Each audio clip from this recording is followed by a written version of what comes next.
and Perry Cook here with Joshua Bahr. And Joshua is in Terrace today. And Joshua, you're a young stroke survivor. Tell me about yourself.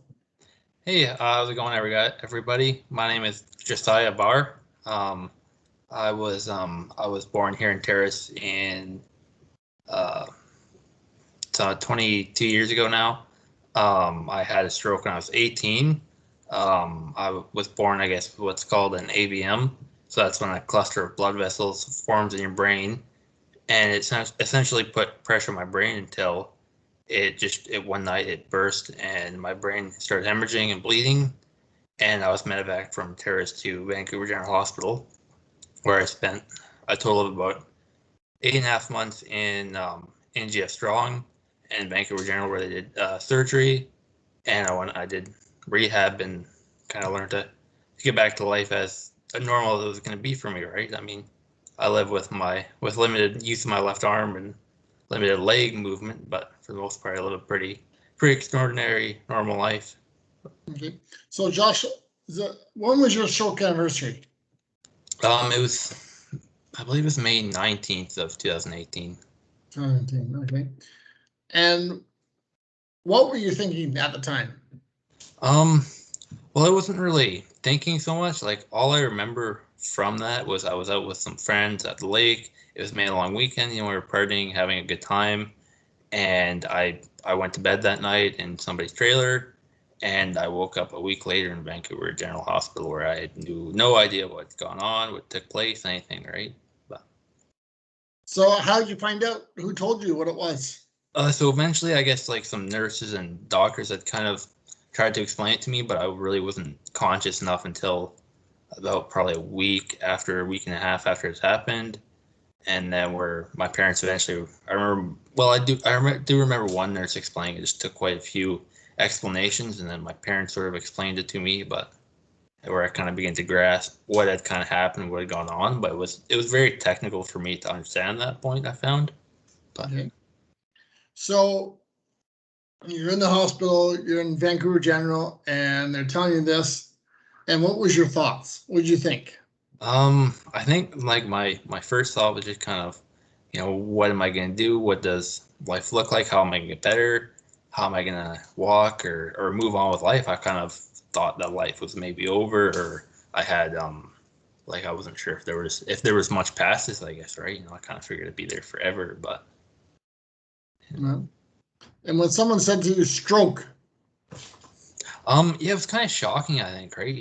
I mean, you never think of that as at that age, right? I was like, oh, that's something happens when you're old, and I've come to find out that that's really not the case. I mean, people have them younger than me even, right? Like, I have a friend who had one when he was in utero, right? And I didn't even know that was possible until I met him, right? But so you're in Vancouver General, you're down from Terrace, and you think, what the hell am I doing in the big city, right? Yeah, it was quite a culture shock. I mean, I hadn't really traveled much outside of Terrace. I'd been to California. I'd been to and from Vancouver a couple times, but I really hadn't spent any significant time in the city for any length of time, right? And so it was kind of definitely a bit of culture shock, kind of getting used to the traffic and the people, and it was overwhelming. Even just being in the hospital with so many people all the time was quite overwhelming. But. And so what were your questions you had? You probably had some questions you wanted to ask your mom or ask the nurses, the doctors. What were your first thoughts for questions? Yeah, I think the first question I had was, am I going to be able to walk again? Like, when can I get up? Why can't I get up? Right. Kind of those basic things you're thinking about, like, can I just get up and go to the bathroom or get up, walk around? It's like, not understanding that I couldn't walk. I was unable to even just sit up by myself, right? And move around, right? Why couldn't I do a simple task that's move my arm, right? I didn't quite have the mental capacity to understand that for quite some time, but. Okay. And so you're there and you're going, holy crow. I'm from Terrace and I'm in Vancouver and all these doctors and nurses. And did you have a plan in your mind of what was going to happen, or what you thought was going to happen, or what you wanted to do? I Did think you, right off the yeah. bat, like my plan was just to get up and walk. And so what I did is I knew that wasn't gonna happen, but every day I took that goal out of my mind and I tried to make it that my achievement for the day. Even though it never happened, I was like, I'm gonna walk and I'd be like, that's what I'm gonna do today. And I try and pull it out and look at it, and it didn't happen for well, it ended up being months, right? But I was very fortunate to kind of be able to keep that attitude and be encouraged to keep at it and keep doing my therapy and my exercises. And eventually, slowly but surely, I kind of began to walk again. And that was kind of the big stepping stone, I think, for me as I moved forward was being able to walk a little bit, even though it wasn't great. You know, I tripped a few times, but I was able to kind of reach that goal, and that was a huge milestone, I think, for me. So how, what was your medical care like? Like overall, like it was fantastic. I don't remember anything bad about it, right? Like all the nurses and the staff of the hospital were fantastic. They were kind. They helped me and encouraged me in everything I needed. I think they played such a huge role in my life that I mean it's hard to even explain to somebody or grasp, right? Like even to them, I don't know if they all know how much of an impact that they played in my life and in the therapy that they gave me and the way they treated me was just such respect and care. Even though I didn't like not that like I felt that maybe I didn't deserve it because of what happened, but you know they were just so caring for me. You know, it's really quite amazing. But, Okay. So you're in the intense program at GS Strong for your rehab. That goes along not bad. And were you anxious to get back to Terrace, or were you didn't want to leave the hospital? Didn't I want to leave GS Strong? Yeah, see that was the thing. I was there and I was like, oh, I just want to get back and you know get back to doing stuff I like, right? And whether it's fishing or hunting or getting back to normal life, right? And I found it was really hard, like, because that's all I wanted to do the whole time. So I was so focused on that sometimes where I should have been focused on probably other things. But I found of course, once I got back, you know, I mean, things were a lot different and it wasn't quite the same, I guess, as before. Right? It changed in a way I think I didn't expect or didn't realize it would, you know. And Was there, you go from GS Strong, which is a pretty intense mhm, program, right? yeah, Back in Terrace. And it's not GS Strong, yeah. and you're back in the community and you're going to the hospital and did you have okay coverage in the community in Terrace for medical? Yeah, like I was able to definitely set up quite a good support network there, but I found it was like I guess leaving the safety of GF Strong was kind of hard. I found I often want to go back. I think even now I can look back on that a few years later and just almost reminisce about the times I had there, right? The times with Yeah. the therapist and the safety net that you kind of have in that, and then you get out into the big bad scary world as it is, right? And you Yeah. can you gotta be pretty tough. I found to make it, you know, and to keep going. But Is there, it's Mills Memorial, right? In yeah, Terrace? Yeah. yeah. Do they have anything for stroke survivors there, or do they have experience with stroke people with the OT and PT? I saw definitely like the physiotherapist there. He was really awesome to work with. He really experienced. They had a bit in the with occupational therapy there. Certainly not quite a lot because they really don't see a whole ton of that. They definitely see it, but most time people are sent to Vancouver when that happens. Yeah. But I definitely worked quite closely with the Northern Brain Injury Association here in Terrace Okay. and lady I was good friends with actually with the lady who helps out here in Terrace. I mean, she went to our church for many years, and my parents were good friends, so I was at least connected that way. And she was very good about helping me get all the paperwork done and everything, right? So tell me about the Northern Brain Injury Group in Terrace. So yeah, like I went to a few meetings, I believe. I didn't go to a ton of meetings, just because I think at that time I wasn't interested, and it was kind of I was focused on other things, right? And I'd like to kind of get back to doing that as we move back here from Kelowna. But again, like a really great network of people where you can kind of connect and people with all different kinds of brain injuries, right? And really good support network there of just meeting and having that aspect of being together and sharing with other people, right? That's always helpful, I find. Okay, good. So back to your stroke.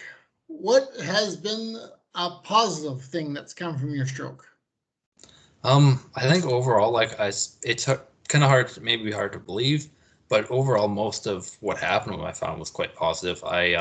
Prior to my stroke, I was kind of leading an undesirable life, right? I was very heavy into the drinking and the partying. I was doing narcotics, things like that. I kind of wrecked my relationship with all of my family. I headed down a dark path, right? And after I had my stroke, like my parents were really gracious to just be down there the whole time, right? And I saw them sacrifice so much for me, and I was able to it really shook me enough to change my life, right? And put me kind of correct my course and put me on a different path, as you like I looked for a relationship with God, right? I really saw God change me in that, right? And really really changed my life for the better, right? As I learned life really isn't about me, it's about those around us and who we help, right? I was able to get away from all the narcotics and drinking and partying, right? And so that was really, really encouraging in how it just changed the direction and the course of my life. It gave me new desires in my life of, going from wanting to do this and party or whatever to now wanting, help and connect with people who've had brain injury, right? I'm actually in the process of going back to school now to become a social worker. Good. And so it's really kind of changed and shaped my life in a different way, right? But okay, so that's positives. Now, the negatives. What was the negative thing that would happen in a stroke? I mean, I guess the negative thing, as much as somebody would see it, the negative would be, I mean, I live with limited use of my left hand. Like I can walk now. I got probably 80 to 90% of the function back in my left leg, but I got pretty good like arm function and strength in my left arm, but I have no real function below my wrist. So all my fingers in my left hand don't really work. I can grab stuff, but I can't open them in any kind of fashion, right? But Okay. And I understand that one. I get it. How do you cast? so I'm really big with it's two-handed spay rods.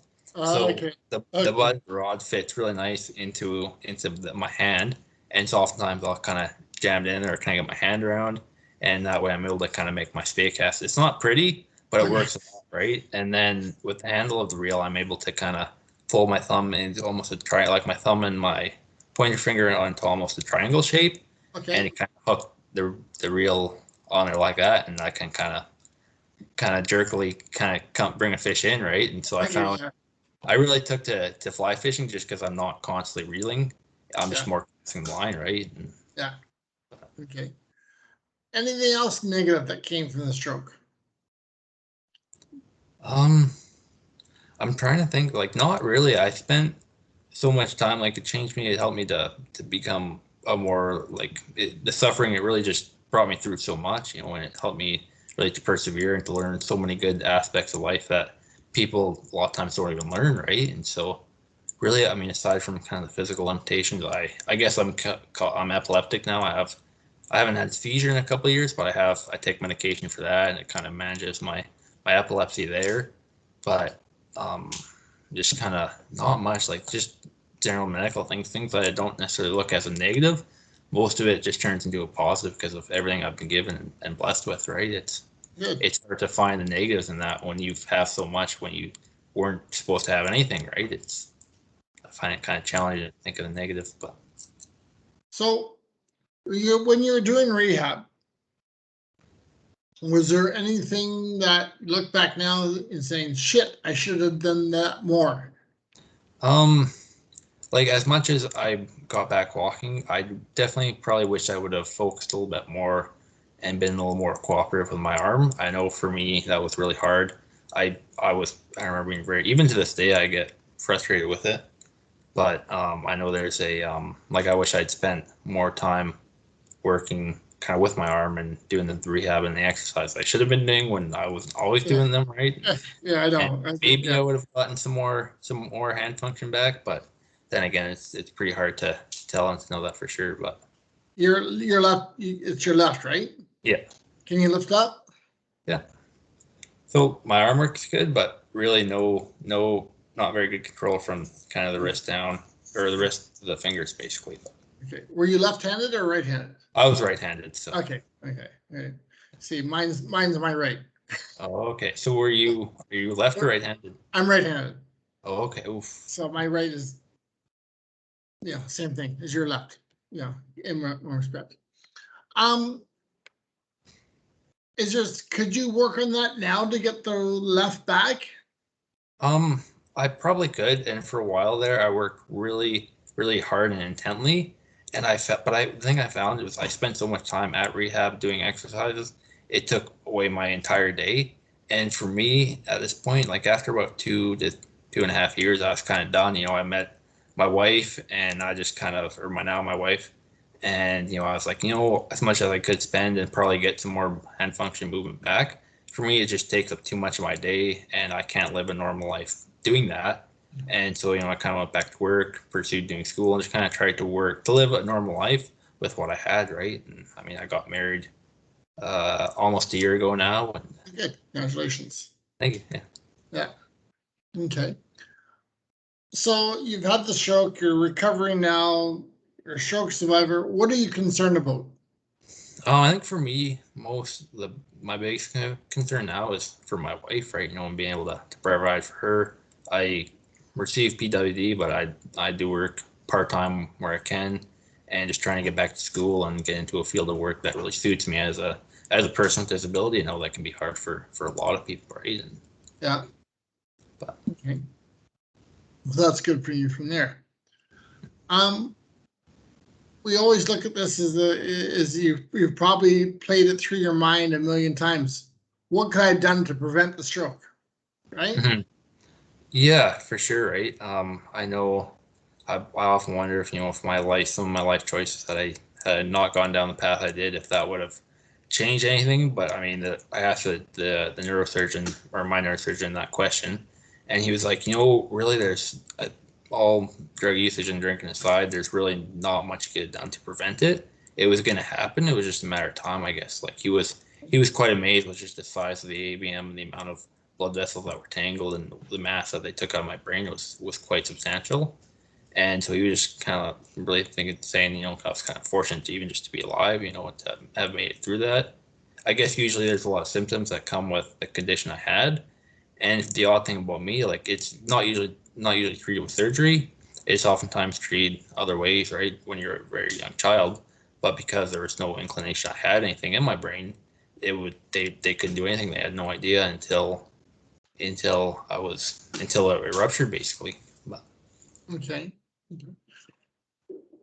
You had that lifestyle before, and I gather the lifestyle's gone, right? yeah. Tell me about the people who were part of that lifestyle, and now how they see you come back from GF Strong and the stroke. You're back in Terrace. You grew up there. What's been people's reaction?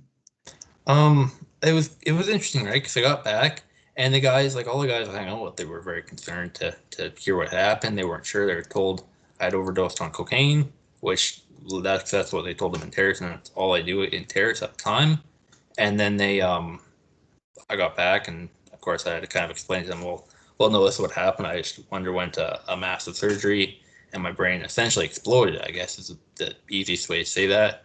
And they're all kind of shocked and amazed. But I just found, like, I'd see them and we go for coffee, but there was no real relationship there, right? I definitely kind of disconnected from a lot of people I saw just because I was different, right? The fact of life is we're different, right? When we are the way we are, and we find like-minded people. I think the people that we'd like to be around with, and I had one really close friend who wasn't really into all that. He always kind of stayed separate from that, and me and him became really close again after kind of drifting apart. As I went one way, he went the other way, and we were best friends when we were younger, and then we kind of really connected after my stroke and became really close, right? But yeah, definitely the group of friends changed. The people I hung out with, people I kind of met acquaintances with, that we became really closer friends. I find now I hang out with like a lot of older people, like people who are 65 plus who've had strokes or brain injuries or whatever. Right? Like there's a lot of older people I like to hang out with. Like this morning I was fishing with two guys who were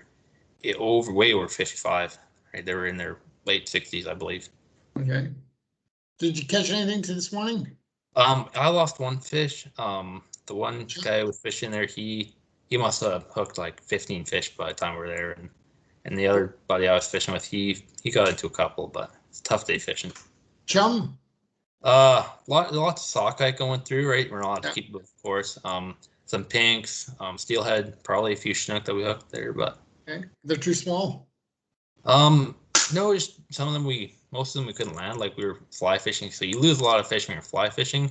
Okay. But you also do land a few. It was just kind of a matter of the right ones going through. So mostly sockeye going through. So we weren't hooking a huge ton of anything else. Some pinks that we didn't keep, but yeah, for the most of us guys, it's kind of like we're down there to have a good time. You know, we let a lot of fish go. We're just looking for the thrill of it, really. You know. Just for fun. Okay. Yeah. So you've got these guys from, are they stroke survivors?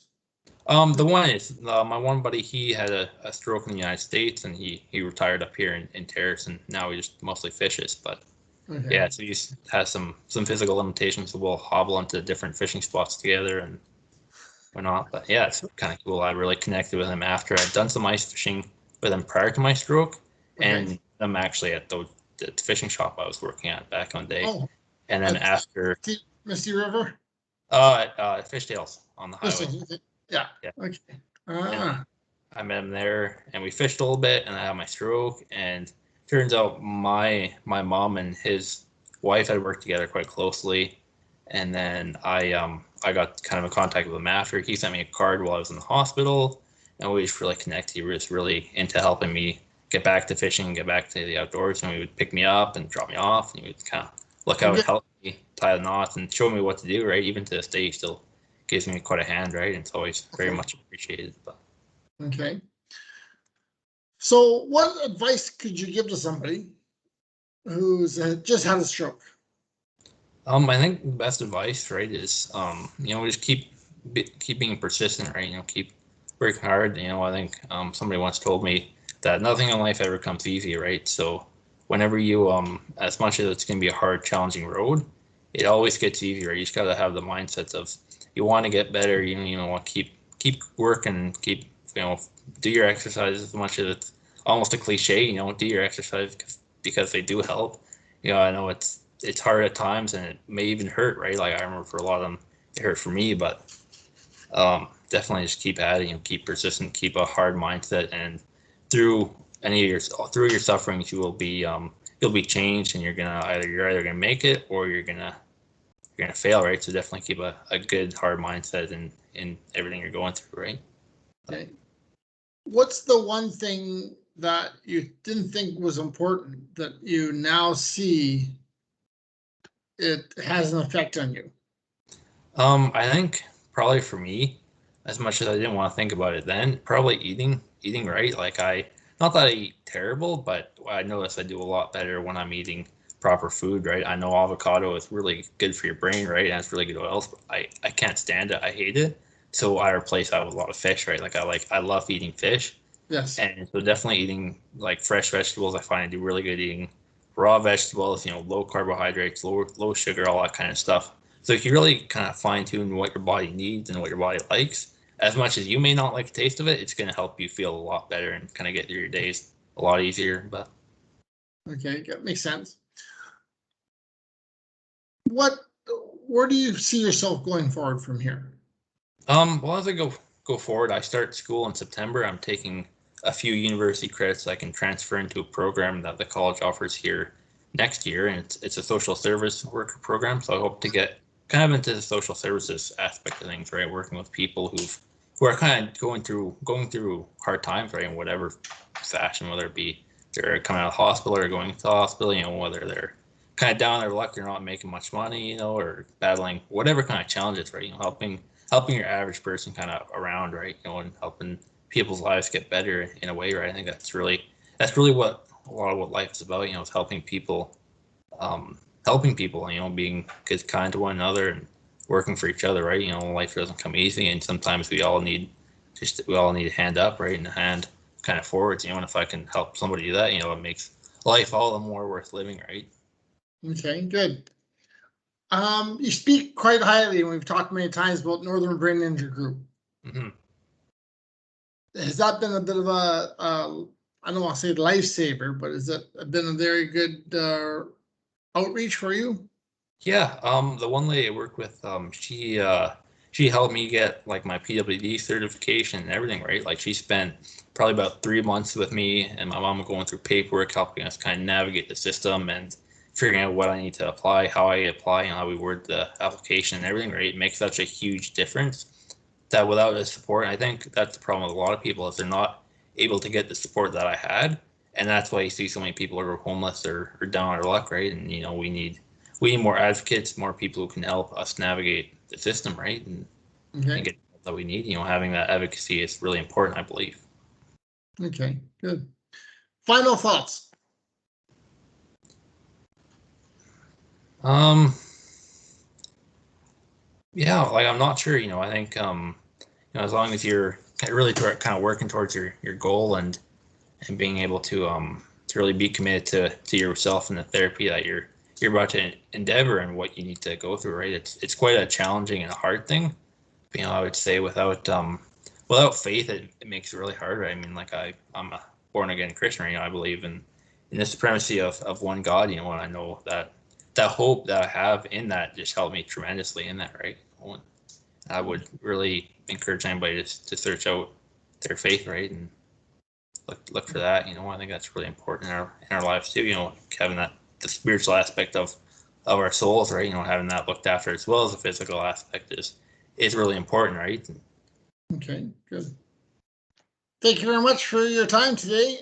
And I'm going to stop the recording. Yeah, thank you.